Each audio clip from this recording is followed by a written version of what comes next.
몇 가지 잘못된 상식들, 심한 통증을 유발하는 돌들, 돌이지 않냐, 깨야 되지 않냐, 이런 생각들을 많이 합니다. 어느 날 갑자기 이제 막 통증이 훅 올라오는데, 안녕하세요. 서울원병원 관절센터의 이영민 원장입니다. 오늘은 제가 말씀드릴 내용은 석회성 건염입니다. 지난번에 이제 어깨 충돌 증후군에 대해서 좀 설명을 드렸었는데, 아주 비슷한 빈도로 많이 발생하는 이제 석회성 건염에 대해서 좀 말씀을 드리겠습니다.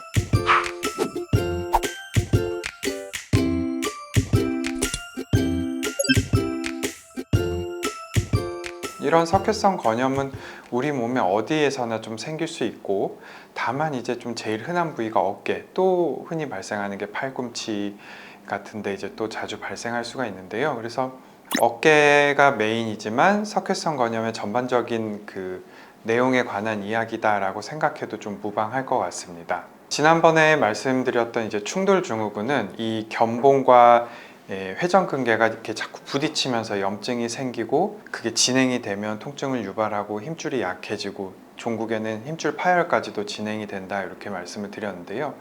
석회성 건염도 전반적으로 그 어깨 주변에 염증을 일으킨다는 그 큰 관점에서는 동일합니다. 하지만 이제 이 염증을 일으키는 원인이 어떤 기계적인 충돌이나 과사용보다는 이제 석회가 생기고 그 주변으로 혈류가 자라 들어가면서 이제 신생혈관들이 생기고 염증 반응이 심해지면서 통증이 생긴다는 게 차이점이라고 할 수 있습니다. 이쪽 사진을 보시면 정상적인 엑스레이 관절 사진입니다. 이 뼈랑 견봉 사이에 빈 공간이 있고 아무것도 관찰되지 않는 이런 게 이제 정상 어깨라고 한다면, 보시다시피 석회성 건염에서는 이렇게 하얀 콩알같이 혹은 뭐 좀 점점이 있기도 하고 이런 석회들이 관찰이 되게 됩니다. 석회가 있냐 없냐에 대한 진단 자체는 이제 엑스레이로도 충분히 좀 확인을 할 수 있는 그런 내용이 됩니다. 이런 석회성 건염에 대해서 설명을 드려야겠다라고 맘먹었을 때 이제 좀 생각한 게, 좀 여러 가지 오해들 해결을 하는 게 좋겠다라고 생각을 했는데, 제가 실제적으로 외래에서 환자분들을 보면 제가 처음 석회성 건염을 진단하기도 하고, 또 혹은 여러 병원들에서 이제 석회성 건염으로 치료를 받다가 호전이 잘 되지 않아서 이제 저에게 오는 경우도 있고 여러 가지 경우들이 있는데요. 이런 석회성 건염에 대한 몇 가지 잘못된 상식들, 알고 있는 것들이 조금 바꿔도 이 치료나 이런 것들을 하는 데 있어서 굉장히 좀 수월하겠다라는 생각을 좀 종종 했었습니다. 보통 이제 석회, 엑스레이에서 뼈처럼 하얗게 보이는 저런 것들, 뼈는 딱딱하니까 석회도 딱딱할 거라고 생각을 합니다. 또 이름에서도 보다시피 석자가 들어가고, 흔히 또 우리가 아는 석자가 들어가는 질병이 뭐 담석, 결석, 뭐 요로결석 이런 것들, 심한 통증을 유발하는 돌들, 그러다 보니까 석회성 건염도 굉장히 심한 통증을 유발을 하고, 돌이지 않냐, 깨야 되지 않냐, 이런 생각들을 많이 합니다. 실제로 담석이나 결석을 치료하는 데 있어서는 돌 자체가 담도, 요도, 그 길을 막음으로 해서 통증을 유발하고 염증을 일으키기 때문에 그 돌을 깨서 흘려보내고 그 흐르는 길이 원활하게 돼야 이게 치료가 되는 게 맞습니다. 실제로 석회성 건염에서 생기는 석회는 가루 같은 형태거나 크림치즈, 뭐 치약 같다, 뭐 이렇게 설명도 하는데 좀 부드러운 성상입니다. 그래서 실제로 보면 딱딱하고 이렇게 그냥 하나의 덩어리로 돼 있는 게 아니라 부슬부슬 날리는 분필가루 같아 보이기도 하고, 치약을 짜면 쭉 흘러나오듯이 그렇게 쭉 짜지듯이 나오는 그런 성상인 경우가 많습니다. 그래서 우리가 석회성 건염이라고 할 때의 그 석회의 성상이 돌이 아니다, 요거를 좀 잘 기억해 두시고 또 앞으로 제가 설명드린 내용을 계속 들어주시면 좋을 것 같습니다. 진료를 보다 보면 이제 환자분들이 굉장히 궁금해 하시는 게, 어떤 이유 때문에 생기나요? 이렇게 여쭤보시는데, 사실은 알 수 없는 경우가 제일 많습니다. 실제로 외래에서 제가 이제 조금 더 부드러운 분위기에서 진료를 보면서 이렇게 말씀드릴 때 운이 없는 거죠 라고 설명을 드립니다. 바꿔 말하면 왜 생기는지는 알 수는 없는데 하필이면 생겼고 그게 이제 통증을 너무 유발을 하고 일상생활을 너무 지장을 주기 때문에 치료를 필요로 한다.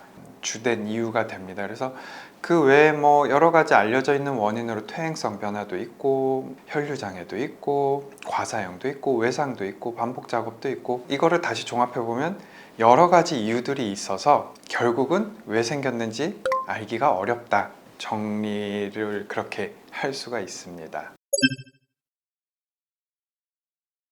이렇게 이제 석회성 건염이 생기게 되면 일반적으로 이제 나타나는 증상 양상이 좀 뭐 운동도 좀 하고 혹은 뭐 이제 반복 작업을 한다거나 뭐 아무래도 이런 이제 기본적으로 좀 팔을 좀 사용하는 환경에 계시는 분들도 많지만 최근 들어서 좀 어깨가 좀 불편하네 하다가 어느 날 갑자기 이제 막 통증이 훅훅훅 올라오는데 경우에 따라서는 이제 출산을 경험하셨던 여성분들 같은 경우는 아이를 낳을 때보다도 더 아프다 라고 말씀을 하시기도 하고 팔이 뭐가 떨어져 나간 거 아닌가 싶을 정도로 어깨를 아예 움직이지 못할 정도로 외래에서 환자분들을 봤을 때 석회성 건염이 있으신 분들은 아예 팔 자체를 좀 통증이 너무 심할 땐 아예 이렇게 약간 움직이는 정도도 너무 통증이 심해서 참지 못하는 경우가 많습니다. 그래서 결국은 이런 석회는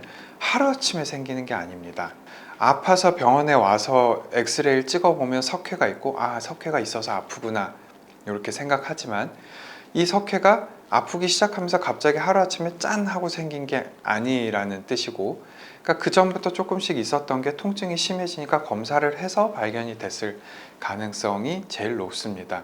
석회가 있다고 해서 또 무조건 아픈 것도 아니고 치료를 하는 데 있어서도 중요한 건 이 석회를 칼같이 쥐잡듯이 하나도 없애는 게 치료의 목적이 되지 않는다. 이거를 같이 좀 기억을 해 두시면 좋을 것 같습니다. 이런 내용들을 잘 모르고 이제 석회성 건염에 접근을 했을 땐 병명 자체에 석회가 들어가기 때문에 이 석회가 없어지지 않으면 아프지 않아도 불안한 거죠, 마음이. 언제 나를 또 다시 예전과 같은 그런 심한 통증에 빠뜨릴지 모르고 내가 언제 또 일상생활에 지장을 받을지 모르기 때문에 어느 정도 치료를 거쳐서 통증이 나아졌는데 엑스레이에서 여전히 석회가 있다면 그 불안한 마음을 잠재우기는 쉽지는 않습니다. 그 마음을 10분 이해는 하는데 석회성 건염에서 증상을 일으키고 하는 일련의 과정들이 석회의 존재가 아주 필수적인 게 아니라는 것을 조금 이해를 하신다면 그리고 치료를 하는 방법을 어떤 방법을 선택하느냐에 있어서도 석회의 유무보다는 통증의 정도나 통증의 유무라는 것을 좀 잘 이해하신다면 병을 이해하는 데 굉장히 큰 도움이 되실 것 같습니다.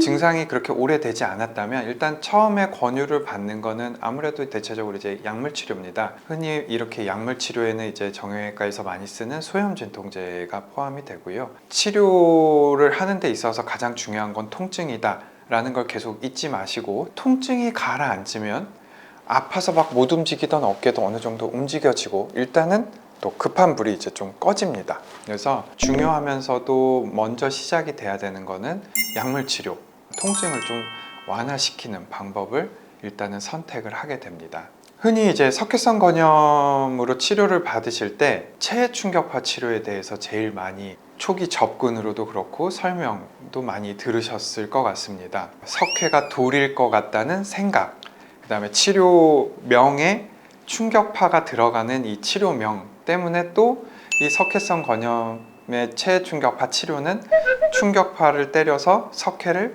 깨트려 버린다 이렇게 생각하기가 쉬운데요. 또 보통 이렇게 진료를 보면서 그거를 하나하나 또 이제 이해시키기가 어렵다 보니까 충격파로 석회를 깨서 치료를 하는 거예요. 사실은 굉장히 설명하기가 쉬운 내용이기는 합니다. 근데 그렇게 되면 또 결국은 또 이 석회가 완전히 다 없어지지 않은 상황에 대해서 또 해소가 되지 않기 때문에 엄밀히 말하면 충격파 치료는 충격파를 가함으로써 우리 몸에 이제 혈류가 증가되고 손상들을 흡수시키는 과정들이 가속화되면서 염증을 빠르게 흡수시키고 그 과정에서 실제로는 그 가루 같은 치약 같은 그 석회를 빠르게 흡수를 해내는 겁니다. 그래서 석회를 어느 정도 흡수를 하지만 그것보다 중요한 거는 염증을 가라앉히는 부분에 충격파 치료에 더 큰 효능이 있는 겁니다. 그래서 역시 이쪽으로 접근을 해본다면 앞에서 말씀드렸던 약물 치료와 좀 일맥상통하는 부분이 있죠. 석회성 건염에서도 충격파의 역할은 염증을 가라앉히고 일부 석회를 흡수시키는 그런 능력을 향상시키는 부분도 있습니다. 그래서 석회성 건염에서 충격파 치료를 하고 나면 그 반응이 석회가 정말 극적으로 이렇게 사라지는 경우부터 해서 석회 어깨는 정말 아무렇지도 않게 좋아졌는데 석회의 크기는 거의 변화가 없는 경우까지 좀 다양한 경우를 관찰을 하게 됩니다. 지금까지 이제 석회성 건염에 대한 기본적인 내용, 그 다음에 좀 흔히 오해하기 쉬운 내용들에 대해서 조금 알려드리고 또 초기 치료들에 대해서 조금 알아봤는데요. 이런 약물 치료나 체해 충격파 치료에도 좀 잘 반응하지 않는 혹은 자주 재발하는 어떤 이런 석회성 건염에 대한 추가적인 치료들, 예를 들면 석회를 녹이는 주사가 있다더라, 수술적인 치료는 어떻게 되는지, 그 외에 이제 염증이나 자꾸 재발하는 석회성 건염들에 대해서 조금 더 알아보려고 합니다. 서울원병원 관절센터의 이영민이었고요. 다음에 또 다시 뵙겠습니다. 감사합니다.